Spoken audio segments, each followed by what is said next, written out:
ప్రయాగ్రాజ్లో తీవ్రమైన చలి ఉండటంతో సాధారణ భక్తులు స్నానమాచరించే సమయంలో గజగజ వణికిపోతున్నారు.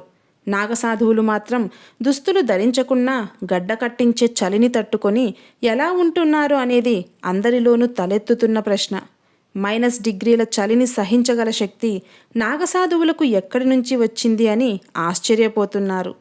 కుంభమేళాలో తొలి రోజు తొలి స్నానం నాగసాధువులదే.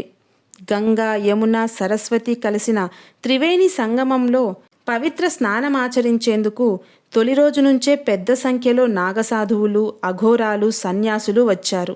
దేశ విదేశీ భక్తుల దృష్టిని వారు ఆకర్షిస్తున్నారు. బట్టలు వేసుకోకుండా కేవలం బూడిదతో కప్పబడిన శరీరంతో తీవ్రమైన చలిని భరించగల సామర్థ్యం ఎలా వచ్చిందని భక్తులు ఆశ్చర్యంతో నోరెళ్లబెడుతున్నారు. అసలు ఈ నాగసాధువులు ఎప్పటి నుంచి ఉన్నారు అంటే, శంకరాచార్యుడు 4 మఠాలను స్థాపించిన తరువాత వాటి భద్రత గురించి ఆందోళన చెంది నాగసాధువుల బృందం ఏర్పాటు చేశాడని అంటారు. నాగసాధువుగా మారడం అనేది ఒక సవాలుతో కూడిన ఆధ్యాత్మిక ప్రయాణం. ఇతర సాధువుల మాదిరిగా కాకుండా నాగసాధువులు హఠయోగాను అభ్యసిస్తారు. ఈసారి మహాకుంభమేళాకు హాజరైన కొందరు నాగసాధువులు తమ ప్రత్యేకతతో అందరి చూపు తమ వైపు తిప్పుకున్నారు. ఒక నాగసాధువు అనేక సంవత్సరాలుగా 1,25,000 రుద్రాక్షలను ధరించగా, మరో సాధువు సాధనలో భాగంగా గురువుగారి ఆదేశంతో సంవత్సరాల తరుబడి ఒక చేతిని పైకెత్తి అలాగే ఉంచాడు. నాగసాధువులు ఎంత అంకిత భావంతో ఉంటారో చెప్పేందుకు వీరిద్దరే నిదర్శనం. మరి నాగసాధువులకు చలి ఎందుకు వేయదు? -డిగ్రీల చలిలోనూ బట్టలు ధరించని నాగసాధువులు ఎటువంటి అసౌకర్యానికి గురికారు. వైద్యశాస్త్రానికి విరుద్ధంగా ఉన్న ఇదే నిజం. వైద్యశాస్త్రం ప్రకారం మానవులు సరైన దుస్తులు లేకుండా -20°C వద్ద సుమారు 2.5 గంటలు మాత్రమే జీవించగలరు. 2 పొరల దుస్తులతో వారు 15 గంటలు మాత్రమే జీవించగలరు. అయితే నాగసాధువులు ఈ వైద్య విధానాన్ని పటాపంచలు చేస్తూ విపరీతమైన చలిని తట్టుకోగలరు. వారి రహస్య ఆధ్యాత్మిక అభ్యాసాలే ఈ సామర్థ్యం వెనుక గల రహస్యం. అన్ని ఋతువులను తట్టుకోవడానికి నాగసాధువులు ఈ 3 రకాల సాధనలను చేస్తారు. 1. అగ్ని సాధన. నాగసాధువులు తమ శరీరంలోని అగ్నిమూలకాన్ని ప్రేరేపించేందుకు ఒక రకమైన ధ్యానాన్ని అభ్యసిస్తారు. ఈ అంతర్గత వేడి వారి శరీరాలను కఠినమైన పరిస్థితుల్లో వెచ్చగా ఉంచటానికి సహాయపడుతుంది. 2. నాడీ శోధన. ప్రాణాయామం ద్వారా నాగసాధువులు తమ శరీరంలోని వాయు ప్రవాహాన్ని సమతుల్యం చేస్తారు. ఇది శరీర ఉష్ణోగ్రతను క్రమబద్ధంగా ఉంచి వెచ్చగా ఉండేలాగా చేస్తుంది. 3. మంత్రపఠనం. నాగసాధువులు మంత్రాలను పఠించడం ద్వారా వారి శరీరంలో శక్తిని ఉత్పత్తి చేస్తారు. ఇది శరీరంలో వేడిని ఉత్పత్తి చేసి చల్లని ఉష్ణోగ్రతలు తట్టుకోగలిగే శక్తిని ఇస్తుంది. ఇక నాగసాధువులు వారి శరీరాన్ని కప్పి ఉంచే బూడిదలో కాల్షియం, ఫాస్ఫరస్, పొటాషియం వంటి ఖనిజాలు ఉంటాయి. ఇవి శరీర ఉష్ణోగ్రతను నియంత్రించి చలి నుంచి కాపాడుతాయి. నాగసాధువులు ఎలాంటి శక్తులు కలిగి ఉంటారు అంటే, నాగసాధువులు దిగంబరంగా ఉంటారు. బాహ్య ప్రపంచానికి దూరంగా ఎక్కడో హిమాలయ గుహల్లో, కొండల్లో, నదీ తీరాల్లో ఉంటారు. మామూలు రోజుల్లో వారు ఎవరికీ కనిపించరు. హిమాలయాల నుంచి కుంభమేళా జరిగే ప్రదేశాలు కొన్ని వందల కిలోమీటర్ల దూరంలో ఉంటాయి. ఇక్కడే ప్రతి ఒక్కరి మదిలో ప్రశ్న తలెత్తుతుంది.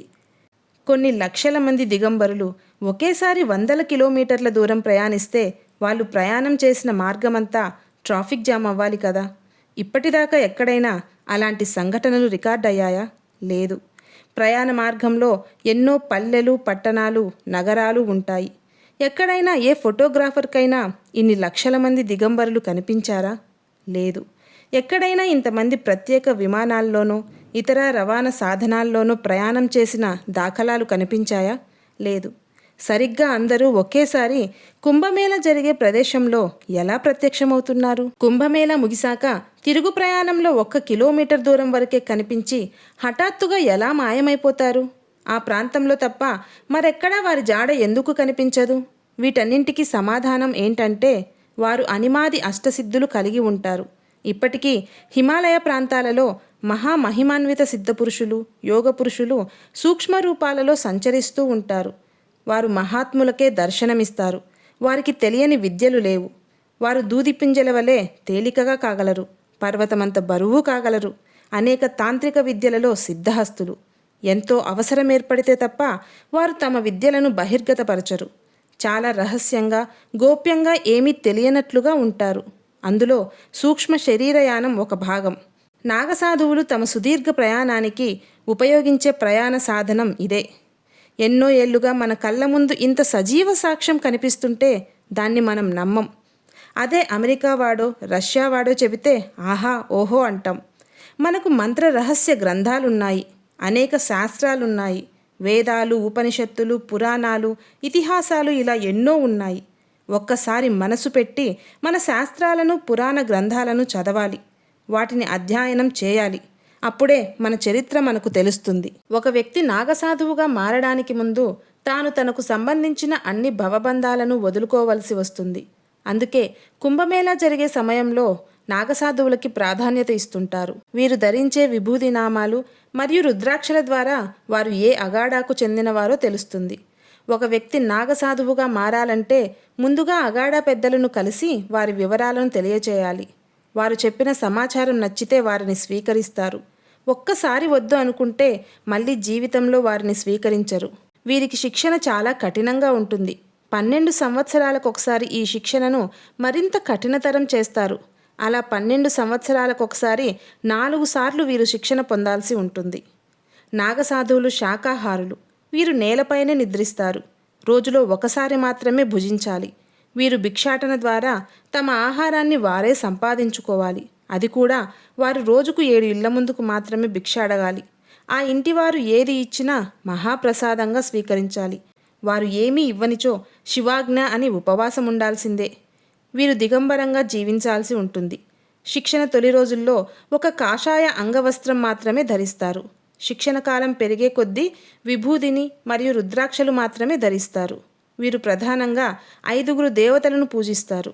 మొదటగా శివుణ్ణి, శక్తిని, వినాయకుణ్ణి, విష్ణువును మరియు సూర్యుణ్ణి మాత్రమే పూజిస్తుంటారు. అగాడాలకు వచ్చిన వారికి అంచెలంచెలుగా శిక్షణ ఇవ్వబడుతుంది. ముందుగా వీరు అవధూతలుగా మారి గుండు చేయించుకొని వారి కర్మకాండలను వారే నిర్వహించుకోవాలి. పిండ ప్రదానం చేసుకున్న తరువాతనే వీరికి అఫీషియల్గా నాగసాధువులుగా గుర్తింపు లభిస్తుంది. ఇక్కడ శిక్షణా కాలంతో పాటు వారి హోదా కూడా పెరుగుతూ వస్తుంది. మొదట నాగసాధువుగా, మహంతగా, శ్రీమహంతగా, జమతియా మహంతగా, పీఠ మహంతిగా, దిగంబర శ్రీగా, మహామండలేశ్వరుడిగా, చివరిగా ఆచార్య మండలేశ్వరుడిగా పదవులను అలంకరిస్తారు. చివరి వరకు వెళ్ళలేని వారు వారి వారి స్థాయిలలో స్థిరపడిపోతూ ఉంటారు. వీరు హిందూ పరిరక్షణ కొరకు ప్రాణాలు ఇవ్వటానికి అయినా తీయటానికైనా సిద్ధంగా ఉంటారు. ఇక్కడ మరో విషయం ఏమిటంటే ఆచార్య మండలేశ్వరుడిగా మారిన వారికి చావు పుట్టుకలను శాసించే శక్తి ఉంటుంది. వారు ఎంతకాలమైనా నిద్రాహారాలు లేకుండా జీవించగలరు. వీరు మనుష్యులకు కనిపించేందుకు ఇష్టపడరు. హిమాలయాల నడుమ కొండ గుహలలో నివాసాలు ఏర్పాటు చేసుకొని నివసిస్తుంటారు. కొన్ని సందర్భాలలో మాత్రమే సూక్ష్మరూపులుగా దేశం నలుమూలలా సంచరిస్తుంటారు. ధర్మ పరిరక్షణ గాడిన పడిన రోజున కాలరుద్రులుగా మారుతుంటారు. శిక్షణలో ఉన్న నాగసాధువులను మనం కాశీ, హరిద్వారాలో చూడవచ్చు. ఎంతోమంది విదేశీయులు ఈ కుంభమేళ సమయంలో పవిత్ర స్నానం చేయటానికి అనేక మార్గాల ద్వారా మన భారతదేశం వస్తున్నారు. ఇది ఎంతో గర్వించదగ్గ విషయం. ఇక్కడే ఈ మట్టిలో పుట్టి ఇక్కడే పెరిగి ఈ మట్టి యొక్క పవిత్రతను తెలుసుకొని కూడా మనం పాటించలేకపోవడం శోచనీయం. ఈ వీడియో మీకు నచ్చినట్లయితే లైక్ చేసి సబ్స్క్రైబ్ చేయండి, షేర్ కూడా చేయండి. హర హర మహాదేవ.